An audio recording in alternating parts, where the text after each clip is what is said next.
Welcome back to Postmortem. I'm CBS News correspondent Jonathan Vigliotti, filling in today for Anne-Marie Green. And joining me is 48 Hours producer Michelle Fanucci to discuss our latest report on the murders of Christy Giles and Hilda Cabrales, two friends who went home with David Pearce after a night out in Los Angeles in 2021. Pearce and his roommate, Brant Osborne, took the women to two separate hospitals the following evening. Both women had elevated levels of fentanyl in their systems, and tragically, they both ultimately died of drug overdoses. Both Pearce and Osborne denied involvement in their deaths. At trial, Pearce was also charged with rape for 7 Jane Does, and they testified about Pearce's pattern of violent sexual assault. Michelle, thank you for joining us. Thank you for having me. Before we get started, a reminder, if you haven't listened to the 48 Hours episode yet, you can find the full audio just below this episode in your podcast feed. So go take a listen, then come back here for our conversation. Michelle, you have been covering this case from the very beginning. Our first 48 Hours episode, I believe, aired nearly 2 years ago. This was before Pearce and Osborne's trial. And I wonder, and I imagine a lot of listeners and viewers want to know the same, what has it from your perspective been like to watch this case develop over the years? This is a case that started just as a headline of two women dropped at separate hospitals. We really didn't know if it was just a drug overdose case, a tragic drug overdose. But about 6 days into this, I met with Jan Cillier, who is Christy's husband. He looked at me in the eyes and he said, "Trust me, this is foul play. I know my wife. I know something happened." He said, "I know they were held against their will in that apartment." And he was right. What was he like? What state of mind was he in? He was in absolute shock. I will never forget it. I mean, he was in that adrenaline of trying to figure this out. I remember when we sat on his couch, he had a group of friends in the back kitchen. And he said, I have to have them stay with me at all times. I'm scared what I'll do with myself if they leave. And Yeah. so it's the worst of the worst. And your heart breaks so much, especially when you spend so much time with these families. I know, Michelle, you and I have talked about this, and I've been reflecting on the ripple effect a tragedy like this can have with friends, family, and an entire community. And to that point, I have a connection to this case in a very loose way. My husband briefly met Hilda at an event through mutual friends. In the neighborhood I live in, two neighbors that I could see outside my front door both knew these women. One was close friends with Jan Cillier, and through that friendship knew Christy. The other neighbor used to live in Monterrey, Mexico, and dated Hilda for several years. They broke up there. They both moved separately at different times to LA and reconnected as friends. And I first learned about this case in 2021, Thanksgiving. I had that neighbor over for Thanksgiving. He came here, distraught at times, couldn't even get words out, and told me about what happened, how just the day before Hilda was taken off of life support. I asked if they were comfortable with me bringing this story to 48 Hours, not so that I could report it, but just so that the story could get out there. And Judy Tygart, the executive producer, the amazing executive producer of 48, let me know it was already on their radar. And I can't tell you the relief that it brought to the family members of Hilda and Christy, knowing that there was this media attention being focused on trying to figure out what went wrong. And to that point, Christy and Hilda, they clearly had a lot of friends and family who didn't just care about them, but really advocated for them. And I've been thinking about Jan Cillier and the incredible detective work that he did. Were you impressed? Were you surprised by Jan's determination to find Christy? I was personally really touched. And I was also very impressed. He said, "I would go to the ends of the earth for my wife." And that is what he did. When Jan was trying to get in touch with Christy, he was out of town. He couldn't get any responses. He wasn't getting responses through text. So he went and checked the location on his cell phone. and saw that Christy was at an unfamiliar address. And this was very early in the morning. And of course, we learned that address was later the apartment of David Pearce. That location for Christy then changed hours later to an emergency room. So Jan delivered all of that information to investigators. I was speaking with Detective Jonathan Vanderlei, who told me without that information, connecting the dots would have been so much harder, could have taken days, if not longer, to pinpoint what exactly had happened. Absolutely. And this was a case where, oh, looks like they were partying, they were doing drugs. Very easy to write this case off. So early on, Jan posted on social media about the case, looking for information, and he received messages from women who had bad experiences with Mr. Pierce, who were sexual assault victims themselves, and he had encouraged them to go forward to police. In the hour, we talk about how police learned that while Christy and Hilda were in the apartment, Pierce's downstairs neighbor heard someone moaning in pain on and off for 6 hours. Now, neither Pierce Osborne nor their friend Michael Ansbach, who was also in the apartment at the time, called for help. Ansbach, we need to point out, he was charged. Those charges were eventually dropped due to insufficient evidence. That downstairs neighbor, though, also didn't call for help, which initially I had the question why. But during our reporting, we found out that there was more to this story. Can you explain? The woman who lived there was about to call the 911, and her husband said, "No, no, you don't want to mess with David Pierce. Just let it go." Mm. And she ended up not calling, unfortunately. And that just shows how this man sort of instills a sense of fear that, people do not want to mess with him. David Pearce was maintaining very early on and really throughout that he was just trying to help Christy and Hilda. But I think about those 6 hours, and I know it's so difficult to think about where you had, and I think we later learned it was believed to be Hilda that was moaning in pain for so long. Those aren't the actions of someone that's trying to help them. And there's another layer to this because we weren't able to get to all of this in the show. But the men first attempted to drop Christy off. Remember, Christy was the first person that was taken to a hospital. They went to one that was closest to their home, to Cedars, which is about an 8-minute drive. They went to the back entrance of the hospital. They were told that they needed to go to the front entrance, but David Pearce, according to Osborne's testimony, didn't want to do that. So instead, they drove to a completely different hospital, Southern California hospital, 20 minutes south of their home. Does that sound like the behavior of people that are trying to provide swift help? No, no. I mean, none of his actions add up. They didn't leave their names at the hospitals. They were disguised, no license plates on the cars, all of that. I want to shift gears and dig into really the main update in this hour, which is the trial. Detectives told me, and we always knew this, that it would be a tough case to prosecute because there was evidence that Christy and Hilda voluntarily took recreational drugs that night. And ultimately, that's why the DA asked other women to come forward to share their experiences with Pierce. Michelle, you attended the trial. You heard several of those Jane Does testify. What was that like for you? First of all, it was one of the most fascinating trials I have ever sat in. There were 12 women in total, 7 Jane Does who had allegations of rape by Mr. Pierce, and the others sexual assault experiences. They stacked those women up one by one by one by one, all 12 of them, with the same similar eerie stories. I met this man. He promised me a career. He was a Hollywood producer. He gives me a drink. It tastes a little salty.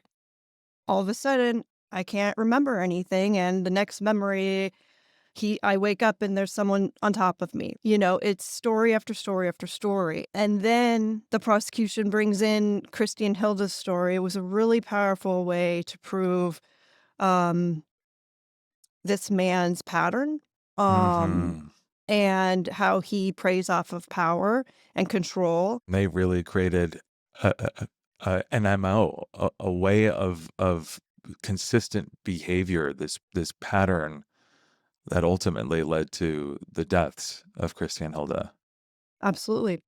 I have kind of a two-part question for you because we Hmm. spoke with Jackie. To the jury, she was known as Jane Doe number two. She was brave enough to share her story with us as well.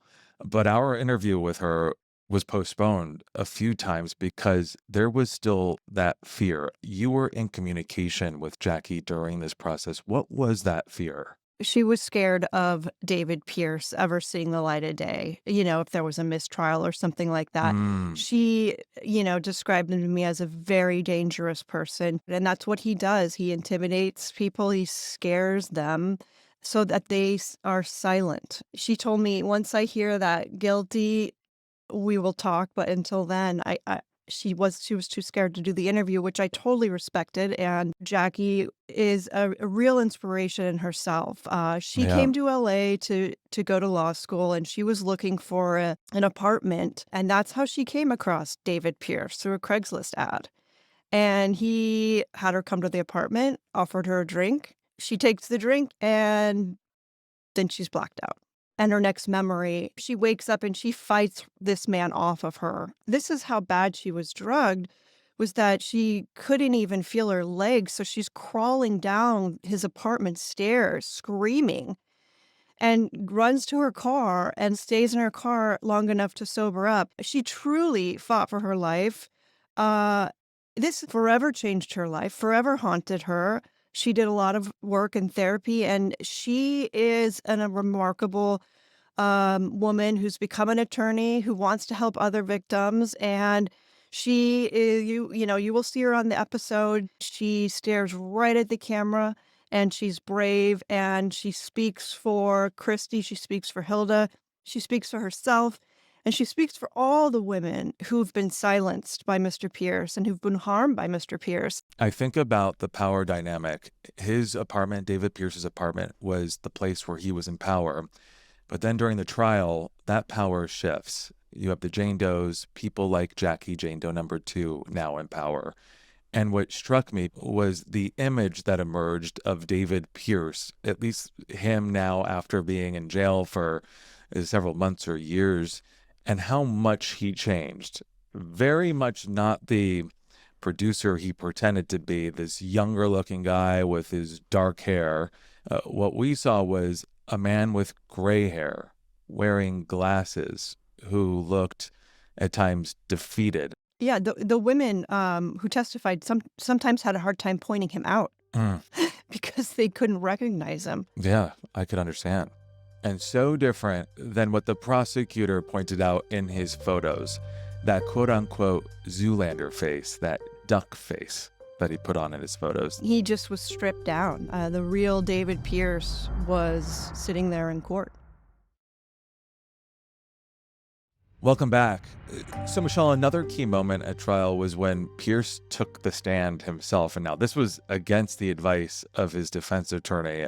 I'm wondering what insight you had into that decision, and also for you, what it was like to see him testify, to see him take the stand. I mean, I only wish cameras were in the courtroom because that was a show in itself.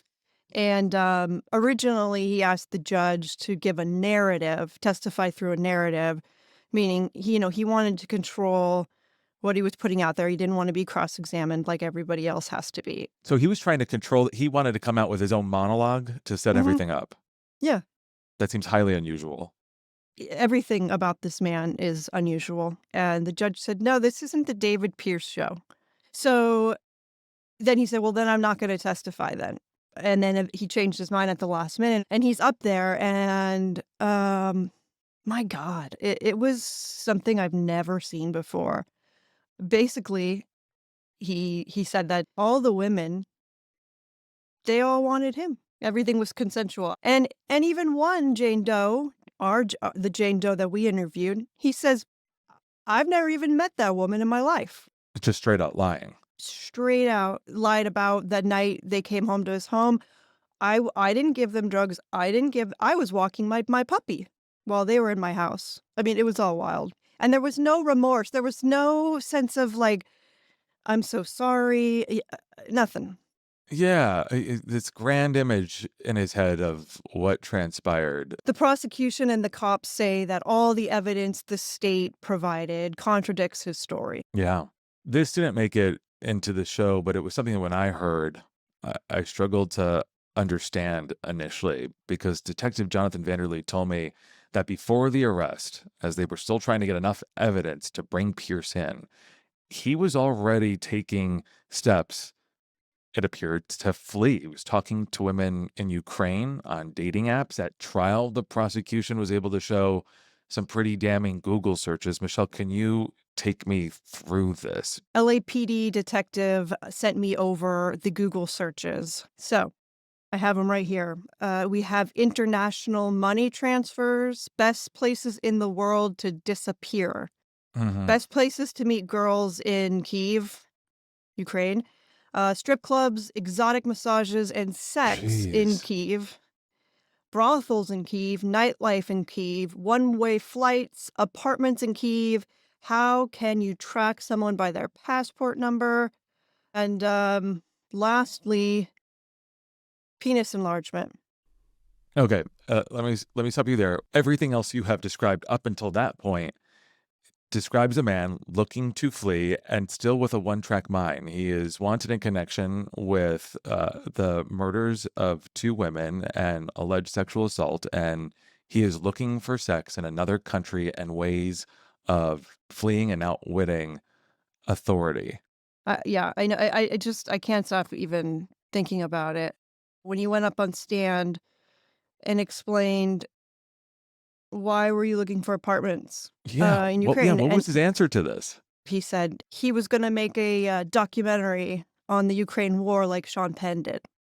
So this plays into his whole I'm a movie producer thing. What's wrong with this explanation? Well, the Ukraine war had not started at the time of those Google searches. So that's what I'm saying. That's why when he went on stand, Yeah. it was just like everything got debunked.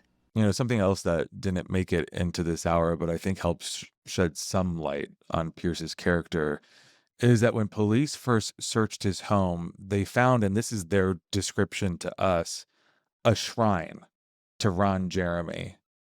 For those who don't know Ron Jeremy, he's a former porn actor who was indicted in over 30 counts of sexual assault.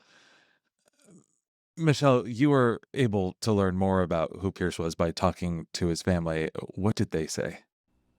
Yeah, that was a sad conversation. I spoke with his sister, Allison Pierce, who has nothing to do with the family now and blames, David Pearce for destroying the fabric of her family. And she says that Ron Jeremy was like worshipped in their household. So he What? idolized Ron Jeremy. Allison, of course, didn't like any of that, and she plans to give an impact statement. She wants Mm, everyone to know that he is, in a sense, a villain, and she feels terrible for what happened to Christy and Hilda and what he's done to so mm. many people. The fallout from this tragedy, far and wide, impacting so many people. Pierce's defense attorney, Jeff Hall, he argued that because Christy and Hilda were using drugs before meeting Pierce that night, there was no case for murder. But we interviewed him, and during our interview, I pressed him on his true feelings on Pierce. I want to play a clip that didn't make it into the show because I think it highlights uh, how Vol was really thinking. Separate yourself from the defense attorney. Mhm. You're a father. Put yourself in that setting as you are. Would you be saying the same thing right now? Taking the role of attorney out of me? No. No. If I'm the average person looking at this case, looking at 48 hours, looking at some articles in the paper, you're probably going to think that it's about time they got this guy. That will be the part of me that's not the lawyer. That says a lot. I was really surprised he said that to you. It was sort of a humanizing moment for a defense attorney. I agree. I was surprised too. You were in the room with me, and I don't know if this was your impression as this was unfolding. I felt like Vol was waiting for me to give him permission to say those things, that he wanted to separate himself from his client. He was struggling to balance his two hats, the hat as the defense attorney and the hat as a father, having to digest the allegations and what he later described as a mountain of evidence against his client. Yeah, yeah, no, he was doing the best to be the best defense attorney, and I think he did succeed in that. But he was wrestling with a moral and ethical dilemma, it felt like, and that was David Pearce. He described him as a very difficult client. What did he mean by Oh, that? difficult. I mean, yes, difficult. He stole the jury list. He stole his documents. He was trying to create a mistrial and say that he knew the jury. How do we know that he stole those documents? How did this come out?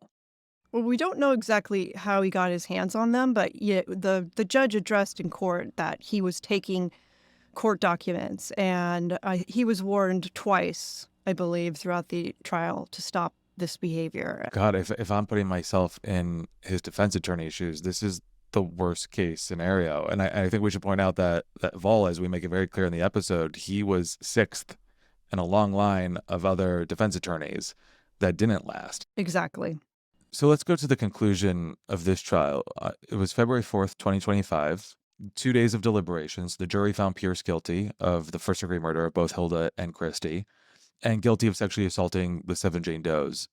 How did he react when the verdict was read, Michelle? We have him on camera. Of course, he has his mask on, but he's slowly shaking his head like no real emotional response besides his head shaking. The jury was deadlocked when it came to Brant Osborne. This is Pierce's roommate who helped transport Hilda and Christy to the hospital. He was charged with accessory after the fact. In his case, there was a hung jury and a mistrial was declared. Can you tell me, if you know, what's next for both cases now? So the latest is Pierce fired his attorney and plans to file a motion for a new trial. The state has not announced their decision regarding Brant Osborne. You have sat with this tragedy for so many years now. You, I feel like, have come to truly learn who Christy and Hilda were, their friends, their families. Yeah, I can't stress enough how much myself and I know our whole team truly cares about Christy, Hilda, the victims, and their families.